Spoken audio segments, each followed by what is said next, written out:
What is up everyone, Mark here. Welcome back to my channel, welcome if you're new. Today I'm going to be going over my top 7 songs for Eurovision 2023. And this is going to be a fun list because we have 4 new songs from my last Eurovision top, which was my Eurovision top 3, which you can see in my ESC playlist. So without further ado, let's get into my number 7 spot. And this is a country I did not want to rank last. I actually was really rooting for this country to do well in Eurovision. Of course, this is Ireland, which is a country that has a very serious non-qualification streak. It is quite disheartening because this is also the country that has the most Eurovision wins out of any country, that is 7 wins. So if there's any country that I really want to reclaim their title of being a Eurovision powerhouse, it is Ireland. However, this song is not one that I think will accomplish that. And as a matter of fact, this song was my last place in the national final for Ireland. And the comments I had about the song then are kind of the same now, with the exception that I actually kind of liked the live performance. I thought they actually had great live vocals, they had good stage presence, but here's the comments I had about the song itself that I still stand by today. One of those is that the song sounds super dated. This is a song that I think would have gone viral or been at least a little bit popular in 2010, maybe even 2011. This sounds like a One Direction song to me, and not so much in a good way. I think we've really passed the era of when a song like this would be considered popular or trendy, and to me, it doesn't really do it for me. It just sounds very cheap and incredibly done before. And that's not something that I really wanted from Ireland, especially because Ireland has sent a lot of very radio-friendly songs that have not really stuck the landing for me or for a lot of people. Again, I think that's part of why they've non-qualified for so long. Looking back at my comments from Eurosong, the song really just feels so uninspired to me, and it just doesn't have very interesting lyrics either. I find the lyrics to be a little bit uncomfortable for me just because a lot of them are just so generic. There's stuff that I feel like an AI would have written. If you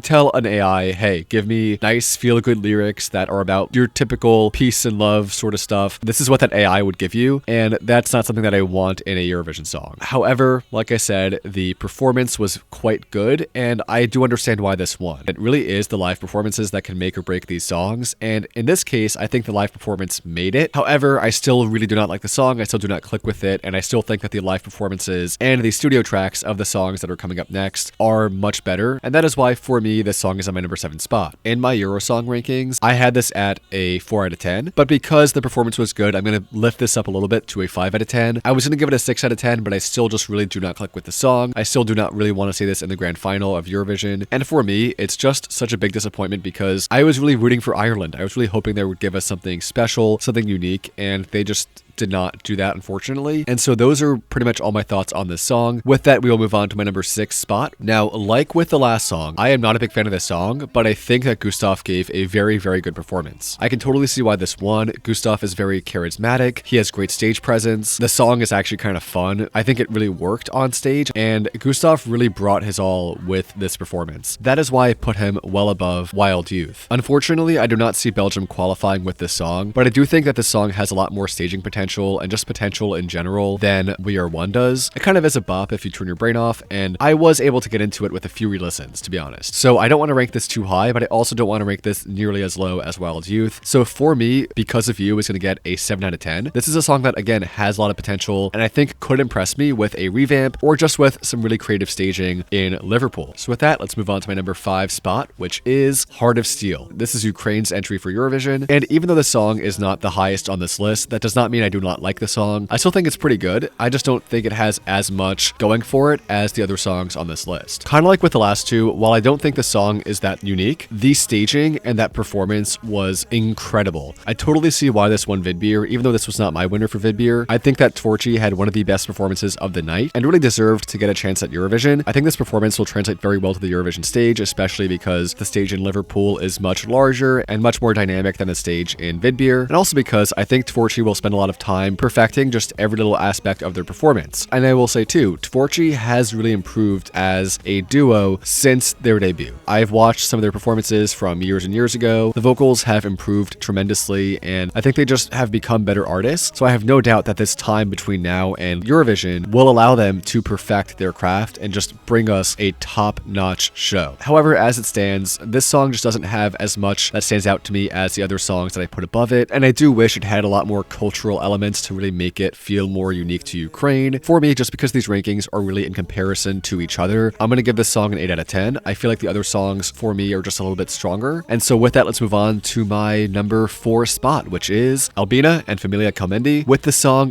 Duje. Of course, this is Albania's entry for Eurovision 2023, and this is one that I like a lot, and a song that has grown on me a lot too. I love the passion Albania brings to this song and to this performance. I love how wholesome it is, having her whole family there. I love all the cultural elements it incorporates. I love the unique instrumental, the fact that the song is sung all in Albanian. When it comes down to it, there is a lot going for this song. This song, for me, has a lot of room for growth, and I feel like once we have a revamp or something along those lines, I will have a much better sense of how I feel about this song and how it will place in ESC. We only really have that live version that we heard in FIC, and I feel like that just doesn't really tell us too much about what to expect in Liverpool. What we got in FIC was pretty good though, even though it didn't have the highest production value, or we didn't hear like any fancy backing vocals or anything to make the song sound more polished, so to speak. This still was a great performance, and just because it has all of those elements that I really like, the cultural elements, the wholesome elements, how unique it is, how much it stands out, and how much I think it will stand out on the Eurovision stage, I'm going to give this song an 8.5 out of 10. I think it is really great. I just don't think it is finished quite yet. And so in comparison to my top 3, that is why the song now gets an 8.5 out of 10. However, I still think it is really good. I think Albina is a fantastic artist, and I really cannot wait to see what she will do on the Eurovision stage. So with that, let's move on to my top 3, starting with my number 3 spot, which is Joker Out, Carpe Diem. This is, of course, Slovenia's entry for ESC 2023. This song is actually one I like a lot. I love indie rock, and that is what this song gave us. This has so many elements that I like in it, but it also throws in a lot of slower moments too. And to be honest, this song for me feels longer than 3 minutes, and that's in a good way. I think it is because they added so many little key changes and so many moments where the song just slows down and just does something totally different. Some songs that feel longer than 3 minutes feel longer because they're boring. This song, quite the opposite. It feels longer than 3 minutes because the song is doing so much, but not in a way that seems overwhelming or inconsistent. A lot of the elements in the song work very, very well for me, and because of that, I don't really have any major nitpicks for the song. Other than that, I feel like the song might not be the strongest for a large competition like Eurovision. In Eurovision, you have to go big or go home. I'm not saying the song does not go big, but I just feel like it doesn't have quite the same impact or the same gravity as the other songs on this list do for me. But while I feel the song itself is lacking some extra impact or some extra kind of gravity for me, I really loved the live performance. I thought that even on that little stage they were performing on, they ate it up. And that whole performance gave me a lot more faith in their ability to qualify in ESC. Right now, I think it is more likely than not that this song will qualify just because they have so much charisma, such great stage presence, and just a very fun song. However, especially compared to my top 2, I'm not sure if this gives me winner vibes or even top 10 vibes. I can see top 10, but I just don't feel like top 10 is as likely for this song as it is for my top 2. So for me, this song is going to get a 9 out of 10. Again, I only just heard it, and so I really want to give it more time to grow on me. But right now, this song for me is fantastic. I love it a lot. It just isn't as strong for me personally as my top 2 are. So with that said, let's jump into my number 2 spot, which is Queen of Kings. And this is a song that I am very, very happy was sent to Eurovision. Even though I had other favorites in MGP, I think Alessandra was incredible. I think she did so well. Her vocals were great, minus that one little part she had in the middle. But even that did not ruin the performance for me. One thing I want to add too, one thing I loved about that performance in the final was that little intro that Alessandra gives. I don't think she's singing in Norwegian in that part. I think she might be actually singing in Italian. And I know that she is half Italian, so I feel like that could make sense. And I like that a lot too, just because she's bringing something so different than anyone else that really Norway has sent. And also, again, the song just is really great, really upbeat, really fun. This is going to be a tough song to find critiques for, but I do have a couple minor things. Again, one thing really is the vocals. Like again, we did have that one part in the middle of the song where Alessandra struggled a little bit with one of the high notes, and ironically, they kept playing that part again and again in the song recaps. That was unfortunate, but otherwise, she was great. I loved it, and I just hope that she continues to work on her vocals to really give us a flawless vocal performance in Liverpool. One other thing too is that I feel like for me, this song feels so similar to Run to the Hills, and I know I mentioned that the last time I talked about this song, which was my MGP Heat 1 ranking, but it's still something that I think about even now, just because I feel like the song is so similar to Run to the Hills that it makes it feel a little bit less unique for me personally. I don't feel like this will be an issue on the Eurovision stage. I am sure that audiences at home probably have no idea what Run to the Hills sounds like, but for me, as someone who watches all the national finals, who has followed Melfest for years, and who, of course, has listened to Run to the Hills more times than I'd like to admit, the song just feels incredibly reminiscent of that, and just in a way that gives me a little bit of cognitive dissonance, if you know what I'm saying. However, that's not such a big detractor for me. I still love the song, I still loved the performance, and I think that Alessandra is an incredible artist who definitely deserves this win. You know the song is good when the only thing I have to say about it is that it sounds a little bit too similar to a single song that was performed like a year ago. So overall, the song is very, very good. One I have listened to a lot. One that I can tell from Spotify, a lot of you and a lot of people just around the world have been listening to a lot as well. As of the time of recording, Queen of Kings is currently #1 in the Viral 50 global playlist on Spotify. It is so great to see this song having such global recognition and seeing it do so well outside of the Eurovision fandom. So for me, overall, the song is going to get a 9.5 out of 10. I was very tempted to give it a 10 out of 10, but again, just because for me personally, I have some little nitpicks for it, that's why I'm not ranking it as high as my #1 spot. But still, this song is so good. Alessandro should be so proud, and Norway should be so proud too, and I am just so excited to see what she does in Liverpool. So with that, let's move on to my #1 spot, my current winner for Eurovision 2023, and that is Hola, hola, hola, Blanca Paloma with the song Ea Ea. This, to me, is a masterpiece, an absolute masterpiece. The studio track I wasn't too sure about at first. If you saw my Benidorm ranking video from when they first released the songs, this was not very high. I think this was still in my top 10, but not quite the highest. This might have been maybe my #5, but whichever it was, this song I wasn't completely sold on at first just because it was so different and just so out of the box. I had never heard anything quite like this song. I had never heard a flamenco lullaby. The more I listened to it, the more I started to like it a lot more. However, the song did not quite click with me all the way until we saw the live performance. That live performance in Benidorm is probably one of the best live shows I have ever seen ever. And maybe I'm just saying that because I'm very happy that Blanca Paloma won, and I have been a big fan of her since 2022. For what it's worth, I really do mean it. I think this performance was an absolute showstopper in Benidorm, and while I also loved Agony and I loved Megara, this song just stole my heart. And as I was watching that performance, I just became more and more impressed with Blanca as an artist, and that connection I had with the song just kept building and building and building up until that final high note when I just fell in love with this song. I think that the song has great potential in Liverpool and can potentially win. Now, I do want to address some comments I've been seeing about this song online. Comments like, oh, this song is super risky, oh, this song is so unpredictable, like this song could rank either 2nd place or 20th. I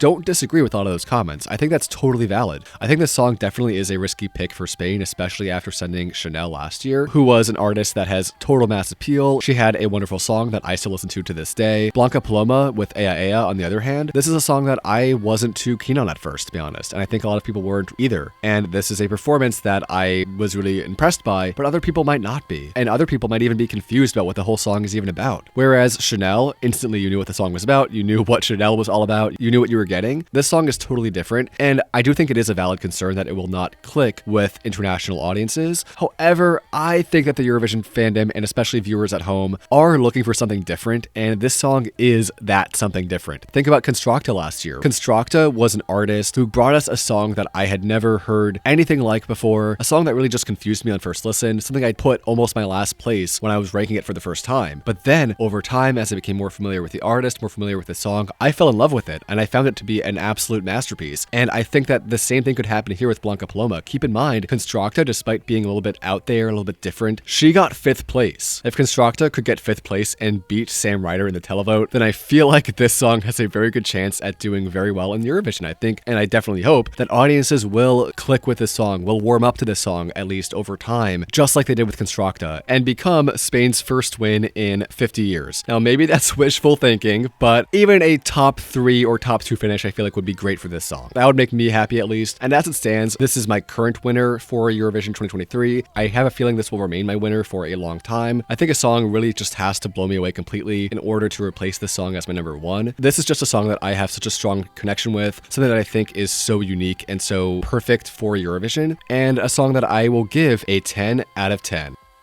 So with that, that has been my top 7 for this year's Eurovision. Let me know if you agree or disagree with this list down below. I really want to hear what you have to say. What is your top 7? What songs do you like? Do you not like? Did you love Blanca Paloma's Ea Ea, or were you not such a big fan of it? Did you love Queen of Kings, or do you think it's overrated? What do you think about all these songs? I really want to hear what you have to say below. And with that, thank you all so much for watching. I appreciate all of your likes, comments, subscriptions, and support. And with that, thank you again, and I will see you all next time.